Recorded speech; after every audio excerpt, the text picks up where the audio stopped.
So David, we talked earlier on about the negative press that Julia Gillard's had. Even when she's doing a good job, they'll talk about how she looks and what she wears. It so denigrates women to reduce it to, you know, Michelle Obama arrives somewhere and what is she wearing? It's really annoying. So we have this filter between what's happening and us reading it, and it's essentially a masculine lens, is it not? It's not always written by men, sometimes written by women, but the structures of the media are owned by men. What are the transformational possibilities with the media? Very good question, because the media shapes everyone's thinking. Whether we like it or not, subconsciously the messages get through. Now, the reason why Julia Gillard is her focus, or at least people are focusing on her hairstyle, for example, or how she walks, or what she's wearing today, as opposed to the messages. You would never say that about a Prime Minister, how he walked, would you? No, not in a million years. Now, no one is interested, to be honest. No one's interested. However, we listen because there's nothing else to listen to. Yeah.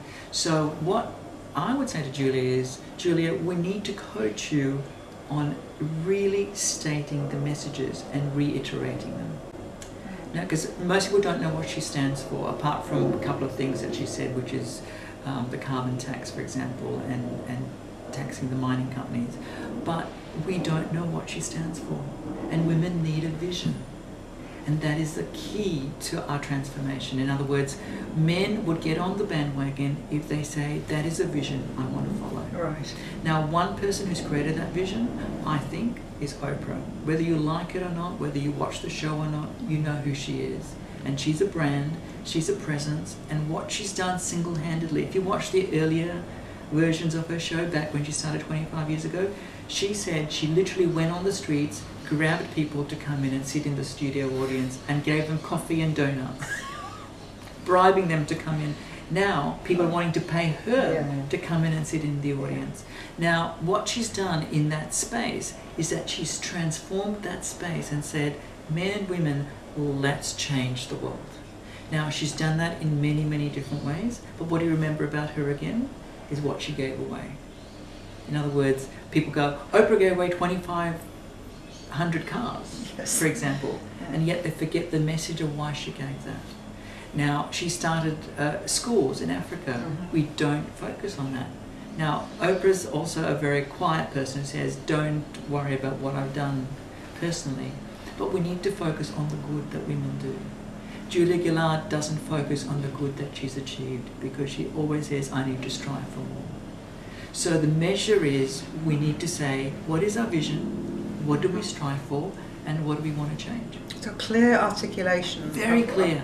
So it starts off with this conversation, what's important to us, articulating it clearly, getting behind it and putting out those simple messages, which is standard good practice of public relations, of having the right message. So we need to improve our public relations as women and our messages and put that out there, and then push that directly through the media and through the social media and get organised. Yes.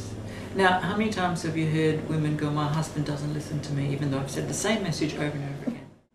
Why is that, David? Why is that? Because the message is not said in succinct ways and it's not repeated often enough.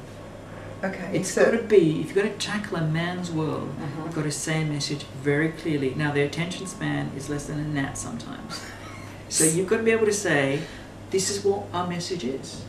This is what I would like you to do. And keep repeating it. Keep it very clear. Now, if you listen to Obama, that's exactly what he does. Very simple message, and he repeats it. And we all, when you listen to that message, you go, aha, now I remember. Another famous one is Martin Luther King. He said, I have a dream. You don't remember anything else. Okay. But he said, I have a dream. And if you count the number of times he repeats that, it's a famous speech. He says it over 25 times. And we remember it because it's anchored into our brains. I think Thatcher did that, didn't she? Thatcher did that as well. I think, if I think about it, she's one of very few women where you come up with, agree or not, with her philosophies of what she stood for. Yeah, we're talking about communication, so it's absolutely clarity of communication. Okay, so I think that's a really good practical tip of being clear. And coming back to the South African Women in Dialogue, is knowing our priorities, narrowing down and saying these are the things, because we've discussed them, these are the things that are really important to us, and going out and making change from there. Absolutely. So in this new transforming conversations, I think we need to really nail the fact that our conversations need to be very, very succinct, very, very clear. And as you just said, you need to say, these are the 3 things that we want. And you can't change your mind. We might come up with a better idea.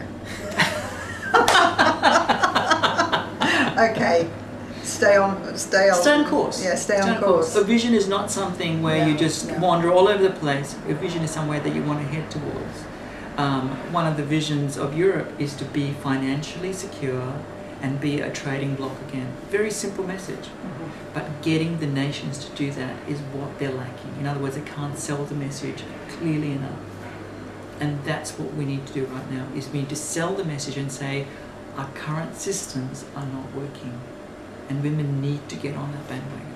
We definitely need to be part of the conversation of what the change should be, even though we don't know it. I think by discussing it, we will find out. We don't know it. Nobody knows it. Yeah. But we have to step forward and have those conversations. Yeah. And women are innovators. You know, look all around you.